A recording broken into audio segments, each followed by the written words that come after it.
जल को बर्फ में बदलने में वक्त लगता है, सूरज को निकलने में वक्त लगता है। अपनी किस्मत को तो हम बदल नहीं सकते, पर अपने हौसलों से किस्मत बदलने में वक्त लगता है। हेलो एवरीवन, मैं खुशबू और आप देख रहे हैं आपका अपना यूट्यूब चैनल एजुकेशन टेक फिलो।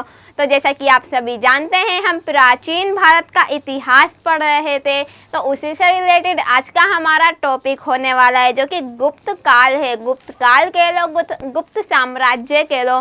तो आज हम गुप्त काल के बारे में ही डिस्कस करेंगे, जो कि आपके एग्जाम के पॉइंट ऑफ व्यू से बहुत इंपॉर्टेंट टॉपिक माना जाता है।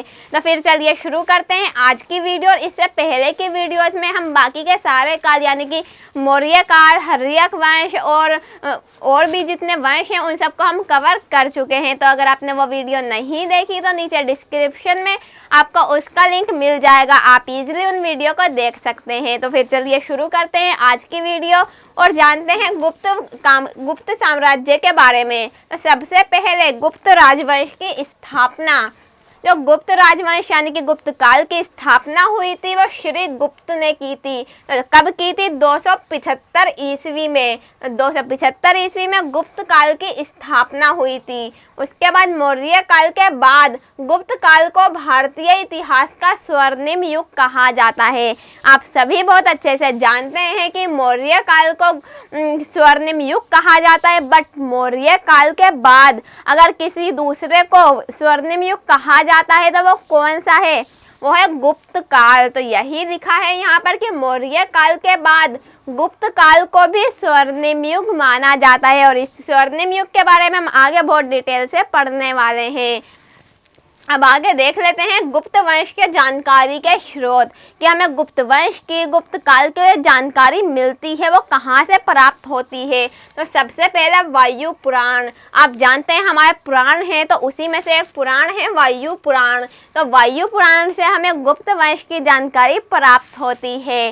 देन उसके बाद गुप्त काल की राजकीय भाषा संस्कृत थी। गुप्त काल की जो राजकीय भाषा थी वो संस्कृत थी। संस्कृत को सबसे ऊंचा दर्जा प्राप्त था, सभी लोग संस्कृत भाषा का प्रयोग किया करते थे। देन उसके बाद श्री गुप्त, जो गुप्त वंश का सबसे प्रथम शासक यानी कि सबसे पहला शासक माना जाता है, तो वह श्री गुप्त को माना जाता है। बट बहुत सारे बच्चों को इसमें कंफ्यूजन हो जाती है और वह चंद्रगुप्त को टिक कर आते हैं अपने एग्जाम में। जब भी आपके एग्जाम में क्वेश्चन पूछा जाए कि गुप्त काल का प्रथम शासक कौन था, तो श्री गुप्त तक गुप्त काल का प्रथम शासक। और श्री गुप्त का शासन काल क्या था? 240 ईस्वी से 285 ईस्वी तक। तो आप ये काल बहुत अच्छे से याद रखिएगा कि श्री गुप्त का शासन काल 240 ईस्वी से 285 ईस्वी पूर्व था, 285 ईस्वी था। देन उसके बाद गुप्त वंश का प्रथम शासक व संस्थापक। तो श्री गुप्त को गुप्त वंश का प्रथम शासक और संस्थापक कहा जाता है। संस्थापक इसलिए क्योंकि श्री गुप्त ने ही गुप्त वंश की स्टार्टिंग की थी, श्री गुप्त ने ही गुप्त वंश की शुरुआत की थी, तो इसीलिए गुप्त वंश का जो संस्थापक है वो श्री गुप्त को ही कहा जाता है। देन उसके बाद पूर्णा से प्राप्त ताम्रपत्रों में श्री गुप्त को अधिराज के नाम से संबोधित किया गया है। अब पूर्णा से जो ताम्रपत्र प्राप्त हुए हैं, ताम्रपत्र आप जानते होंगे बहुत अच्छे से, तांबे पे लिखी गई पांडुलिपियां, तांबे पे लिखे गए कुछ ऐसे पत्र, तो उन्हें ताम्रपत्र कहा जाता है। तो जो पूर्णा से प्राप्त हुए, पूर्णा आप जानते हैं एक स्थान है, तो वहां से जो भी ताम्रपत्र प्राप्त हुए हैं उनमें श्री गुप्त को आदिराज के नाम से संबोधित किया गया है, कि ये श्री गुप्त को आदिराज के नाम से भी जाना जाता था। तो यह आप बिल्कुल भी भूलिएगा मत कि पूर्णा से ताम्रपत्र जो प्राप्त हुए हैं उसमें श्री गुप्त को आदिराज के नाम से पुकारा गया है। देन उसके बाद घटोत्कच, सबसे पहला हम शासक पढ़ चुके हैं श्रीगुप्त। नहीं, श्रीगुप्त के बाद जो दूसरा शासक आता है हमारा गुप्त वंश का, वो है घटोत्कच। तो घटोत्कच का नाम भी आप बिल्कुल मत भूलिएगा, क्योंकि ये जितने भी हम शासकों के बारे में पढ़ेंगे वो बहुत ही ज़्यादा इम्पोर्टेंट हैं। तो सबसे पहले घटोत्कच का शासनकाल जान लेते हैं, जैसे कि हमने श्रीगुप्त का जाना था। तो 280 ईस्वी से 319 ईस्वी तक का शासनकाल माना जाता है घटोत्कच का। और श्रीगुप्त का पुत्र जी हाँ, श्रीगुप्त आपने पढ़ा है कि सबसे पहला शासक जो था श्रीगुप्त था। तो श्रीगुप्त का पुत्र जो था वो था घटोत्कच। अब पूर्णा एवं रिद्धपुर ताम्रपत्र अभिलेखों में घटोत्कच को प्रथम गुप्त राजा कहा गया। जब पूर्णा से ताम्रपत्र प्राप्त हुए थे एंड उसके बाद रिद्धपुर एक स्थान का नाम है और वहां से भी कुछ ताम्रपत्र प्राप्त हुए हैं। तो उनसे ऐसा पता लगा है कि प्रथम गुप्त राजा जो है वो घटोत्कच था। तो घटोत्कच को प्रथम गुप्त राजा कहा गया है। कहाँ कहा गया है? पूर्णा और रिद्धपुर के ताम्र अभिलेखों में, ताम्रपत्रों में। तो ये आप बहुत अच्छे से याद रखिएगा। बट हमारे प्रथम गुप्त राजा कौन थे? श्रीगुप्त थे। इन दोनों में डिफरेंस आप बहुत अच्छे से याद रखिए कि इन ताम्रपत्रों के द्वारा घटोत्कच को प्रथम गुप्त राजा कहा गया है। बट जो हमारे रियल में गुप्त राजा हैं, प्रथम गुप्त राजा हैं, वो कौन थे? श्रीगुप्त थे। तो आई होप कि आपको यह डिफरेंस बहुत अच्छे से समझ आ गया हो। देन उसके बाद चंद्रगुप्त प्रथम। अब हम बात करेंगे चंद्रगुप्त प्रथम, जो कि बहुत ही ज़्यादा इम्पोर्टेंट है हमारे एग्जाम के पॉइंट ऑफ व्यू से, क्योंकि अक्सर चंद्रगुप्त प्रथम के बारे में बहुत डिटेल में पूछ लिया जाता है। अब चंद्रगुप्त प्रथम के नाम से आप बहुत ज़्यादा कंफ्यूज हो जाते हैं, क्योंकि जब हम मौर्य साम्राज्य के बारे में बात करते हैं तो इसमें चंद्रगुप्त मौर्य था। बट अगर हम गुप्त साम्राज्य के बारे में बात करें तो इसमें चंद्रगुप्त प्रथम है। तो इन दोनों में क्या डिफरेंस है ये आपको पता करना होगा। जैसे कि हमने मौर्य काल के बारे में पढ़ा था, देन चंद्रगुप्त मौर्य सबसे महान शासक थे, सबसे विशाल सम्राट थे। किसने बनाया था? उन्हें कौटिल्य ने बनाया था, जिन्हें चाणक्य भी कहा जाता है। बट यहाँ पे चंद्रगुप्त प्रथम जो है वो घटोत्कच के पुत्र हैं, यानी कि घटोत्कच के बेटे चंद्रगुप्त प्रथम थे। तो उनका शासनकाल जो है 319 ईस्वी से 355 ईस्वी के बीच में माना जाता है। देन उसके बाद घटोत्कच के पुत्र, ये हम पढ़ चुके हैं कि घटोत्कच के पुत्र हैं चंद्रगुप्त प्रथम। देन 319 और 320 ईस्वी में एक संवत चलाया गया था। जैसे कि एक पहल की गई थी, कुछ नया कोई नई चीज़ स्टार्ट की गई थी, तो उसी नई चीज़ को संवत कहा गया। देन इस संवत को गुप्त संवत के नाम से जाना जाता है। तो चंद्रगुप्त प्रथम ने जो 319-20 ईस्वी में संवत चलाया था उसे गुप्त संवत के नाम से जाना जाता है। आप ये बिल्कुल भी भूलिएगा मत। देन उसके बाद चंद्रगुप्त प्रथम महाराजा की उपाधि धारण करने वाले प्रथम गुप्त शासक थे। इससे पहले किसी भी राजा ने, श्रीगुप्त ने या फिर घटोत्कच ने कोई भी उपाधि धारण नहीं की थी। सिर्फ उन्हें अधिराज के नाम से पुकारा गया था, उन्होंने खुद अपनी उपाधि धारण नहीं की थी। बट चंद्रगुप्त प्रथम ने महाराजा की उपाधि धारण की थी और यह उपाधि धारण करने वाले प्रथम गुप्त राजा थे। तो यह आप बहुत अच्छे से याद रखिए कि गुप्त साम्राज्य में सबसे पहले उपाधि धारण करने वाले जो शासक थे वो थे चंद्रगुप्त प्रथम। तो इसके बाद हम आगे जान लेते हैं गुप्त काल में सर्वप्रथम सिक्कों का संचालन भी चंद्रगुप्त प्रथम ने ही किया था। तो गुप्त काल में सबसे पहले सिक्कों का संचालन यानी कि सिक्के चलाए गए थे वो भी चंद्रगुप्त प्रथम ने ही चलाए थे। तो ये सब चीज़ें आप बहुत अच्छे से याद रखिए, क्योंकि आपके एग्जाम में अक्सर पूछ लिया जाता है कि गुप्त काल में सबसे पहले सिक्कों का संचालन किस राजा ने किया था। तो किसने किया था? चंद्रगुप्त प्रथम ने किया था। तो उसके बाद चंद्रगुप्त प्रथम है उन्होंने लिच्छवी की राजकुमारी कुमार देवी से विवाह किया था। लिच्छवी की राजकुमारी थी कुमार देवी जिनसे चंद्रगुप्त प्रथम ने विवाह किया था। तो चंद्रगुप्त प्रथम के बारे में हम बहुत अच्छे से जान चुके हैं। तो आई होप कि आपको बहुत अच्छे से समझ आया हो, कोई भी कंफ्यूजन ना रही हो। और अगर अभी कोई कंफ्यूजन होती है देन आप मुझसे कमेंट बॉक्स में कमेंट करके पूछ सकते हैं, मैं आपको हर क्वेश्चन का जवाब दूंगी। और अगर आप मुझसे पर्सनली भी जुड़ना चाहते हैं, पर्सनली भी कोई क्वेश्चन पूछना चाहते हैं देन आप मुझे इंस्टाग्राम पे फॉलो कर सकते हैं, आप वहाँ भी मुझसे कोई भी क्वेश्चन पूछ सकते हैं। तो फिर चलिए आगे बढ़ते हैं। और अगर आपने अभी तक हमारा चैनल सब्सक्राइब नहीं किया है तो हमारे चैनल को सब्सक्राइब कर लीजिए, क्योंकि इसी तरह से आपको नई नई वीडियोस की नोटिफिकेशन कैसे मिलेगी अगर आप सब्सक्राइब नहीं करेंगे। तो फिर चलिए एक बार समुद्रगुप्त के बारे में हम जान लेते हैं कि समुद्रगुप्त कौन थे, इनका शासनकाल क्या था, इनके बारे में क्या क्या एग्जाम में पूछ लिया जाता है। तो शासनकाल, सबसे पहले हम शासनकाल जानेंगे कि समुद्रगुप्त का शासनकाल क्या था। 335 ईस्वी से 375 ईस्वी के बीच समुद्रगुप्त का शासनकाल माना जाता है।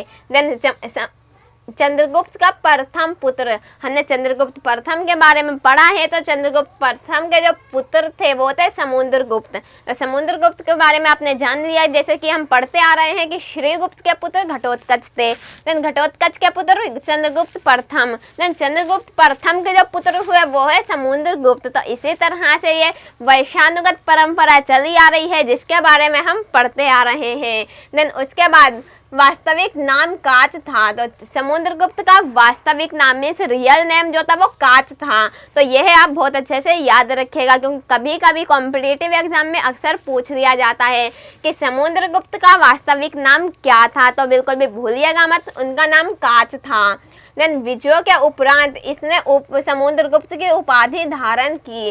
जब अनेक विजय हुई, उन्होंने विजय प्राप्त की, बहुत सारी युद्ध किए और युद्ध में उन्हें विजय प्राप्त हुई। देन विजय प्राप्त करने के बाद समुद्रगुप्त ने अपने आप को समुद्रगुप्त की उपाधि के साथ धारण किया, अपना नाम चेंज कर दिया और समुद्रगुप्त की उपाधि धारण की। तभी से समुद्रगुप्त को समुद्रगुप्त के नाम से जाना जाने लगा।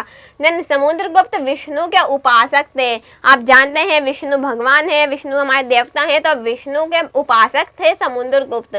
समुद्रगुप्त के दरबारी कवि हरिसेन थे। जो समुद्रगुप्त के दरबारी कवि थे, कवि में जो कविता गाते हैं, तो कविता लिखते हैं, कविता सुनाते हैं, तो जो समुद्रगुप्त के दरबारी कवि थे वो हरिसेन थे। हरिसेन के बारे में आपने सुना होगा, जिन्होंने पर्याग प्रशस्ति लिखी है। तो फिर हम जान लेते हैं पर्याग प्रशस्ति के बारे में कि क्या है पर्याग प्रशस्ति। समुद्रगुप्त के ये तो हमने पढ़ ही लिया है, अब आगे देख लेते हैं। हरिसेन ने इलाहाबाद के पर्याग प्रशस्ति लेख में समुद्रगुप्त के विजयों का वर्णन किया है। तो हरिसेन समुद्रगुप्त के दरबारी कवि थे, उन्होंने इलाहाबाद के पर्याग प्रशस्ति, तो पर्याग प्रशस्ति जो है ये एक अभिलेख का नाम है। तो इस अभिलेख में हरिसेन ने समुद्रगुप्त की विजयों का में समुद्रगुप्त ने जो भी जंगें की, जो भी युद्ध लड़े, उसमें जो जीत हासिल की, जो विजय हासिल की, उसके बारे में वर्णन किया है। तो यह आप बिल्कुल भी भूलिएगा मत, बहुत इंपॉर्टेंट पॉइंट है कि हरिसेन ने इलाहाबाद के अभिलेख, कौन सा अभिलेख, पर्याग प्रशस्ति में समुद्रगुप्त के विजयों का वर्णन किया है। तो क्योंकि कभी कभी हरिसेन के बारे में पूछ लिया जाता है कि हरिसेन की कौन से क्या लिखा गया है समुद्रगुप्त के बारे में, या फिर पर्याग प्रशस्ति किसने लिखी है, पर्याग प्रशस्ति में किसका वर्णन किया गया है। तो इसी तरह से क्वेश्चंस पूछ लिए जाते हैं। देन प्रसिद्ध इतिहासकार वी.ए. स्मिथ ने समुद्रगुप्त को भारत का नेपोलियन कहा है। प्रसिद्ध इतिहासकार जो है वी.ए. स्मिथ, आप जानते होंगे, नहीं भी जानते तो कोई बात नहीं, तो वी.ए. स्मिथ ने समुद्रगुप्त को भारत का नेपोलियन कहा है। ये आप बहुत अच्छे से याद रखिएगा, क्योंकि एग्जाम में यह भी क्वेश्चन हमेशा पूछा जाता है कि भारत का नेपोलियन समुद्रगुप्त को किसने कहा है, या फिर भारत का नेपोलियन किसे कहा जाता है। तो समुद्रगुप्त को कहा जाता है और किसने कहा है, वी.ए. स्मिथ ने कहा है, जो कि प्रसिद्ध इतिहासकार हैं। देन उसके बाद समुद्रगुप्त ने महान बौद्ध भिक्षु वसुबंधु को संरक्षण दिया था। तो महान बौद्ध भिक्षु जो है वसुबंधु, अगर आपने नाम नहीं सुना देन कोई बात नहीं, अब आप याद कर लीजिए कि समुद्रगुप्त ने महान बौद्ध भिक्षु वसुबंधु को संरक्षण दिया था। देन उसके बाद समुद्रगुप्त के पर्याग अभिलेख में, यहाँ पर्याग में पर्याग प्रशस्ति से है, तो आप कंफ्यूज मत होइएगा, पर्याग के नाम से भी इसे जाना जाता है। तो समुद्रगुप्त के पर्याग अभिलेख में उसे लिच्छवी देहिक बताया गया है। लिच्छवी देहिक नाम से भी बताया गया है कि समुद्रगुप्त को लिच्छवी देहिक भी कहा जाता है। उसके चलाए गए सिक्कों में उसे वीणा बजाते हुए दर्शाया गया है। समुद्रगुप्त ने जो भी सिक्के चलाए थे उन सिक्कों में समुद्रगुप्त को वीणा बजाते हुए दर्शाया गया है कि समुद्रगुप्त का एक चित्र बना हुआ है सिक्कों पे और उसमें वह वीणा बजाते हुए दिखाई दे रहे हैं। तो इससे क्या अर्थ निकलता है, क्या तात्पर्य है कि वीणा बजाते हुए समुद्रगुप्त को दिखाया गया है। तो इससे यह प्रकट होता है कि समुद्रगुप्त संगीत प्रेमी था। यही प्रकट होता है इसे कि समुद्रगुप्त संगीत प्रेमी था, उसे संगीत बहुत ज़्यादा पसंद था, हमेशा वो संगीत सुना करता था, खुद भी संगीत गाया करता था। तो इसी तरह से इसका यही अर्थ निकलता है। आई होप कि आप बहुत अच्छे से समझ गए होंगे। समुद्रगुप्त के बारे में आपके सारे कन्फ्यूजन, सारे डाउट क्लियर हो गए होंगे। लेकिन अब हम आगे जान लेते हैं चंद्रगुप्त द्वितीय के बारे में। हमने यहाँ पढ़ा था चंद्रगुप्त प्रथम के बारे में, बट अब हम पढ़ेंगे चंद्रगुप्त द्वितीय के बारे में। अब ये कौन थे इनके बारे में हम जान लेते हैं। सबसे पहले शासनकाल जानेंगे। तो 375 ईस्वी से 414 ईस्वी के बीच चंद्रगुप्त द्वितीय का शासनकाल माना जाता है। और समुद्रगुप्त का पुत्र, तो समुद्रगुप्त के पुत्र थे चंद्रगुप्त द्वितीय। देन शकों पर विजय के उपलक्ष्य में चांदी के सिक्के चलाए थे। तो यह चंद्रगुप्त द्वितीय ने शक, आप जानते हैं शक एक कबीला हुआ करता था, शक एक वंश हुआ करता था, शकों की एक ग्रुप था, वो शासन किया करते थे, कबीलाई लोग थे वो। तो जब शकों पर विजय हासिल की थी किसने? चंद्रगुप्त द्वितीय ने। उसके बाद उस विजय के उपलक्ष्य में, उस विजय की खुशी में चंद्रगुप्त द्वितीय ने चांदी के सिक्के चलाए थे। तो चांदी के सिक्के चलाए थे चंद्रगुप्त द्वितीय ने। ये आप बहुत अच्छे से याद रखिएगा। यहाँ हमने पढ़ा था कि सबसे पहले जो सिक्के चलाए थे गुप्त वंश में, किसने चलाए थे? चंद्रगुप्त प्रथम ने। बट चांदी के सिक्के किसने चलाए थे सबसे पहले? चंद्रगुप्त द्वितीय ने। तो यह डिफरेंस दोनों में आप बहुत अच्छे से याद रखिएगा। देन उसके बाद विक्रमादित्य की उपाधि धारण की थी। तो चंद्रगुप्त द्वितीय जो थे इन्होंने विक्रमादित्य की उपाधि धारण की थी। और यहाँ हमने पढ़ चुके हैं पहले कि चंद्रगुप्त प्रथम ने किसकी उपाधि धारण की थी?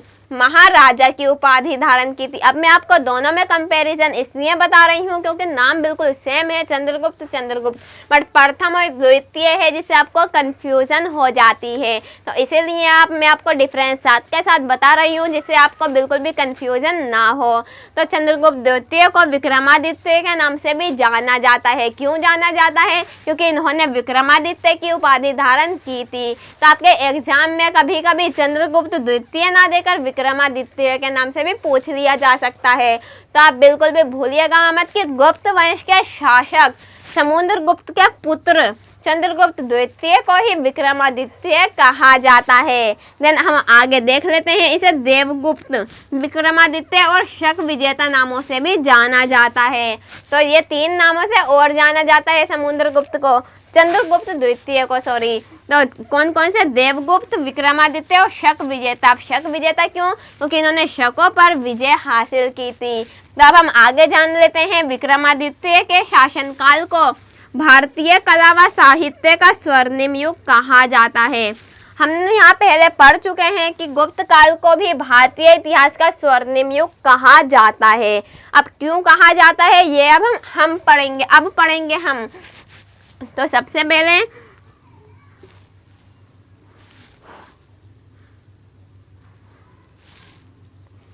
विक्रमादित्य के शासनकाल को भारतीय कला व साहित्य का स्वर्णिम युग कहा जाता है। किस टाइम को कहा जाता है? जब चंद्रगुप्त द्वितीय का शासन था उस टाइम पे भारतीय कला, भारतीय आर्ट को, भारतीय साहित्य को स्वर्णिम युग कहा जाता है। साथ ही भारतीय इतिहास का स्वर्णिम युग कहा जाता है। तो ये पॉइंट आप बहुत अच्छे से याद रखिए कि समुद्रगुप्त द्वितीय के टाइम पीरियड में भारतीय इतिहास को स्वर्णिम युग कहा जाता था। देन उसके बाद प्रथम राजधानी पाटलिपुत्र, द्वितीय उज्जैन। तो चंद्रगुप्त द्वितीय का शासनकाल में दो राजधानियां हुआ करती थी। कौन कौन सी? सबसे पहले पाटलिपुत्र, देन उज्जैन। तो ये दोनों राजधानियां बहुत अच्छे से याद रखिएगा। देन कवि कालिदास। अब कवि कालिदास के हम बारे में जान लेते हैं। आपने बहुत बार नाम सुना होगा कालिदास के बारे में, तो फिर चलिए जान लेते हैं इनके बारे में भी। चंद्रगुप्त द्वितीय का शासनकाल में संस्कृत भाषा के प्रसिद्ध दरबारी कवि थे। तो चंद्रगुप्त द्वितीय का जो शासनकाल था उस वक्त जो संस्कृत भाषा के दरबारी कवि थे, संस्कृत भाषा जिन्हें सबसे ज़्यादा आती थी, संस्कृत भाषा में जो कविता लिखा करते थे, कविताओं को गाया करते थे, कौन थे वो?